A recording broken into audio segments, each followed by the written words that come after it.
Grooming your coffee tree is really important. You want to have accessible coffee trees, but as well you want them to produce as much coffee cherries as you want. So one way of grooming tall trees such as this one is doing a 15 centimeter cut facing the sunrise. So with this type of groom, you're going to have new coffee trees growing, and you only want to have only 4 coffee trees growing from this variety. So the new trees that will grow from beyond 4, you just eliminate them, and then you will have a new fresh coffee tree. When you have young trees such as this one, you want to groom them and prune them around this height when the woody material is growing. You have to cut it in the wooden structure, because if you cut it on the green side, it will keep on growing further up. If you cut it in the wooden structure, it will stop the growth, and you will stop the growth of the complete tree, so the branches are going to become larger. When you do this sort of pruning, your end result will be a more accessible tree, where it will grow sideways rather than going up. And in that way, you will be able to pick the ripest cherries possible.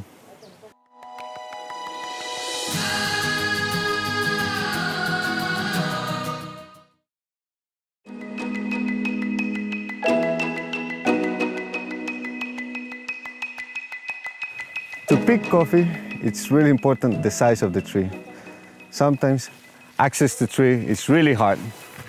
And like, for example, these trees are really tall. To collect the cherries, we need to grab the tree with one hand and with the another pick them. It will be different if we have other type of trees.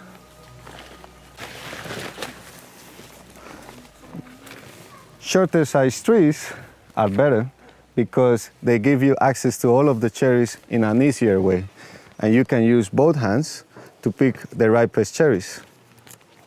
In this way, picking is much more easier. Picking coffee, it's really important. That's why you want to pick the ripest cherries. To pick the ripest cherries and to measure the ripest cherries, you can use a refractometer, which measures the sugar content of the mucilage. This device will help you understand what a ripe cherry is and how to pick it. When you measure the sugars of a ripe cherry, you will see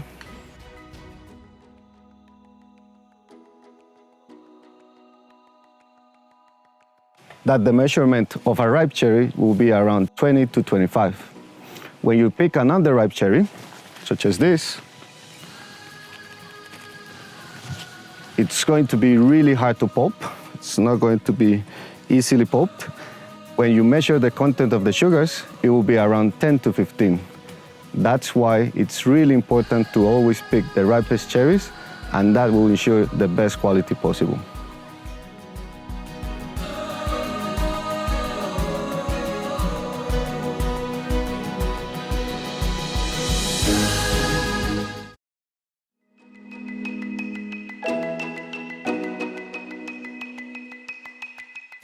When processing coffee cherries, the first step that is really important is floating the cherries in fresh water. To do this, we take our bag of cherries, but you can see that some of the cherries will come up and rise. These are cherries that were not well developed, that were attacked by bitter bottle, and that they are cherries that started to be dried in the coffee tree, all of which will affect the final flavor in the cup quality. Also, you do the floating because you want to stop the microbial activity around the cherry, cool down and stop all of the different fermentation process so that we can start working with our fresh and really good cherries.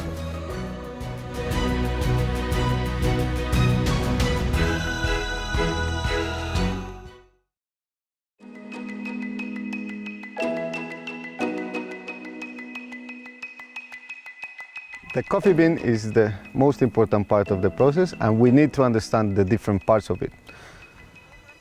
This coffee cherry has the pulp, that it's the outside layer, has the inner layer that it's sticky inside, and it's called the mucilage. Afterwards, we have the parchment, that is the outer layer of the bean, and finally, we have the green bean. It's important to know the different parts of the coffee cherry because this is what we're going to process.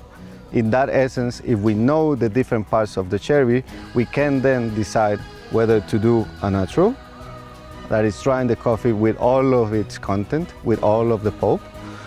Maybe do a honey, that it's drying the coffee with the mucilage and having all of these pectins and sugars surrounding the coffee bean.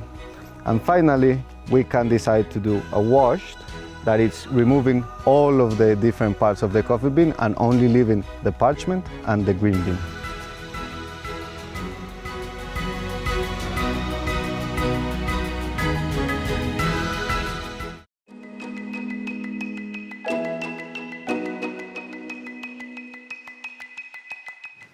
To do a good wash process, the key element is cleanliness. That's why Ameta is going to help us clean the machine, remove old beans, and make sure that everything is clean and shiny. Another key element in processing is having the best cherries. For example, we already floated these cherries, and we are ready to process them. So as soon as Ameta finishes washing the machine, we are going to put the clean cherries into the hopper and start pulping. In washed is the longest processing method, but is the one that ensures the cleanest taste. So that's why it's important to have clean equipment, clean cherries, and do a good pulp. It's important that your machine is calibrated and that your beans are properly pulped and into the bucket.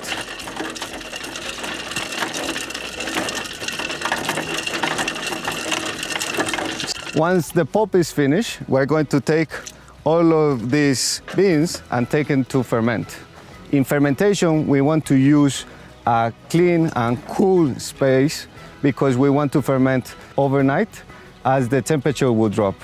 Fermentation is important because it will add flavors. That's why we're going to take these cherries to ferment in a cool space.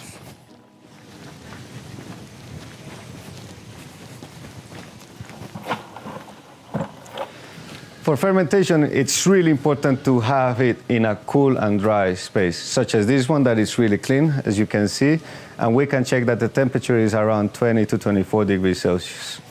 The best thing is that we will be back in 14 hours.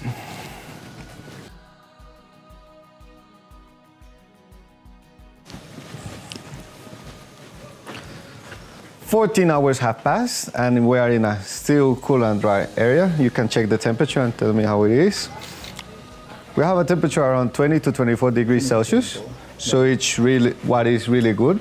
We wanted a good fermentation. So when you know that it's a good fermentation, it smells nice and smells like sweet.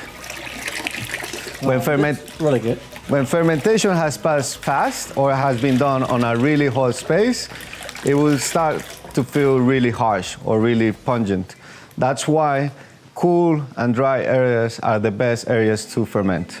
Also, when we can check the fermentation is by rubbing the beans. If it feels rough enough, then the beans are ready to be washed. And that's why we're going to do a 3-step washing. And so step 1, we're going to use fresh water and we're going to put it into the fermentation tank. We're going to rub the beans for around 10 minutes. And we're going to rinse this water out. This water is going to have a lot of mucilage, so it's going to be really sticky and heavy. After that, we're going to go to step 2. We're going to put more water, fresh water, and rinse it again. We're going to wash it for another 10 minutes until we remove all of the mucilage that was stuck. When we clean and rinse this water out, we're going to step 3. And we put the last amount of water, fresh water, and put a little bit more. In this step, we're going to rinse it and rub it for another 10 minutes. And what we want is going to put more water because we're going to remove the beans that float.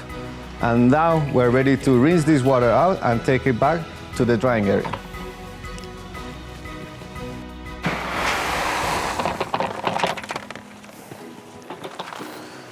Drying washed is part of the easiest steps, but you have to be very careful to dry just the humidity content outside the washed coffee, and afterwards you have to put it in a thicker layers so you can slow down the process. You don't want to dry it too fast because then you're going to burst all of the parchment, and that will kill the embryo, which means the coffee won't taste that good. In here we have an example of wild pulp coffee that is from the ripest cherries possible. So you can see that it's really clean parchment. As well, we have regular parchment or underpicked, and you see that the underripe cherries don't pulp that easily. That's why you have a lot of skins and pulp on the mass. And finally, you have all of the floaters, which don't look that great. That's why you have to classify your coffee, and always, if you process the best cherries, you will have the best parchment.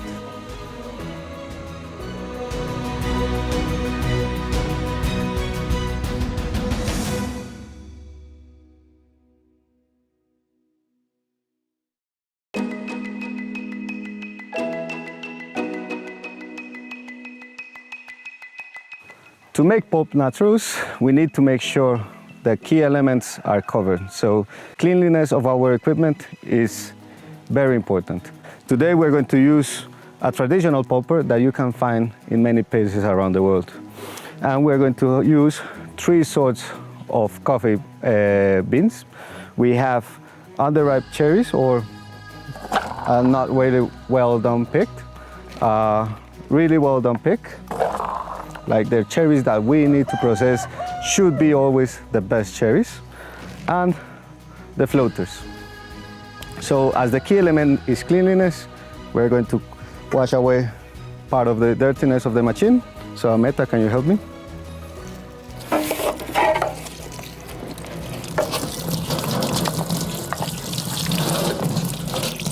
Always be sure to remove old beans that are stuck in the machine, because if we don't remove them, they will taste bad, and they will make our honey not to taste that great.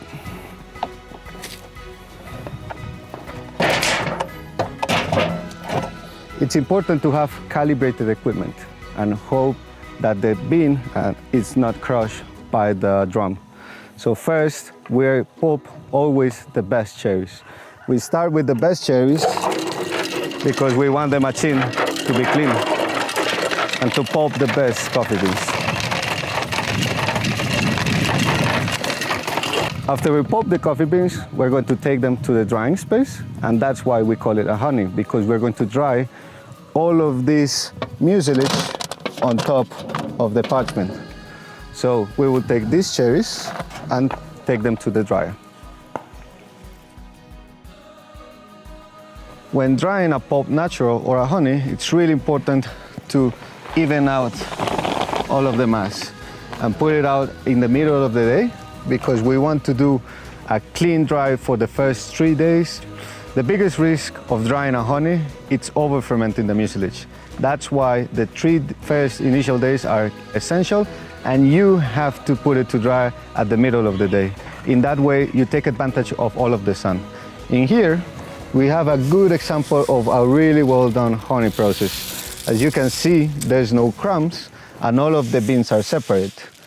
Towards the end of the process, you want to dry it slowly. So the 3 initial days, fast. Afterwards, start to putting it up together so you can make a slow dry, and that's a really well done honey process.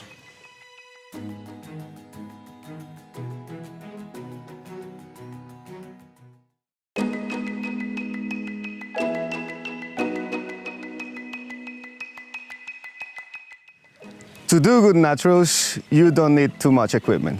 You just have to make sure that you use the best cherries, you make sure that you floated them, and that you have a good and clean drying space. So Ameta, can you please show us the cherries?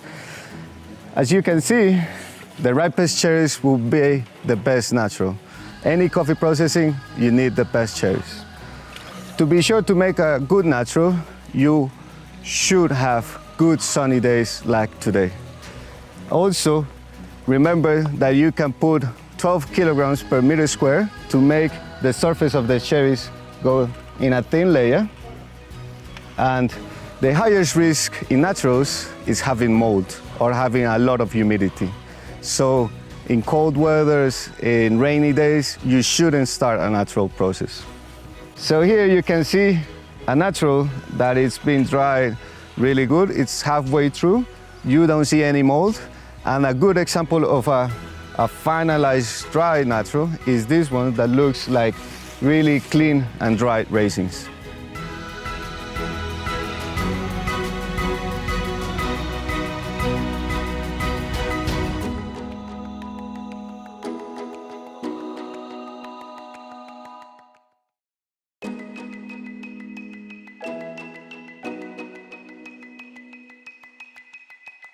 Drying is very important in coffee processing.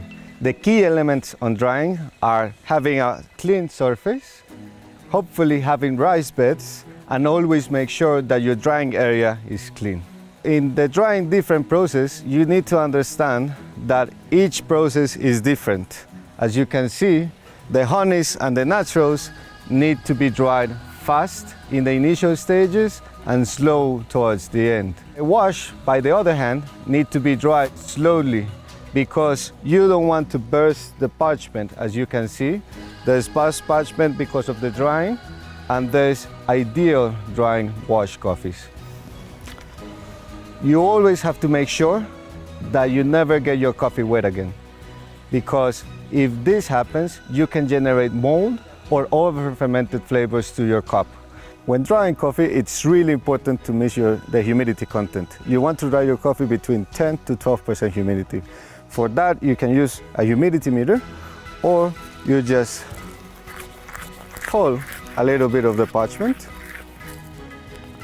take one bean, and if the bean crushes, like this one, the humidity content is not yet rich. When you crush a bean and you don't see it crush, then we are around 10 to 12% humidity moisture.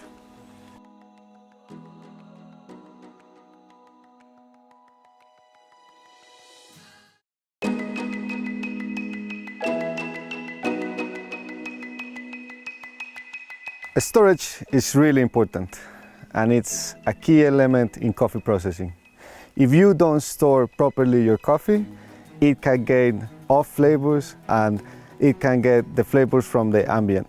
So that's why it's important to have it on a really clean space, as cleanliness is a key element for processing good coffee and storing good coffee. In here, we are in a traditional country house where you can see how coffee is normally stored.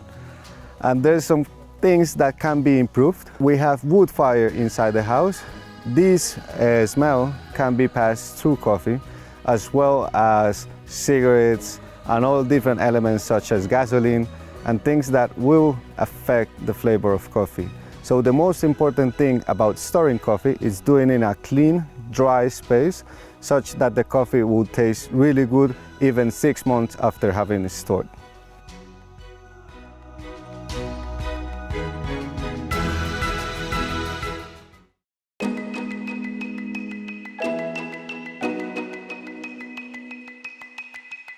Green bean analysis, it's very important because green beans can tell us the story of how they were processed and how well they're going to taste. In here, we have different examples of what you can find in green beans. We can find rocks and strange material from the beans that are not supposed to be there. We can find borer beetle damage made primarily by the insect. And also you can find damage by the machinery, by the pulpers. Also, you will find over-fermented beans.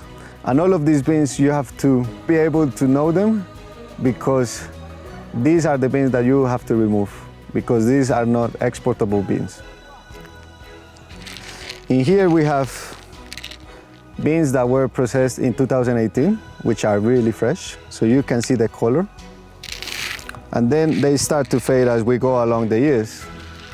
Beans that are 2017 and onwards, until you go to beans that were processed in 2015, which are completely faded, and you can then taste the flavor of them. It will be papery and it won't be great. And that's why it's very important to do the green bean analysis and understand the difference between a good bean and a bad bean.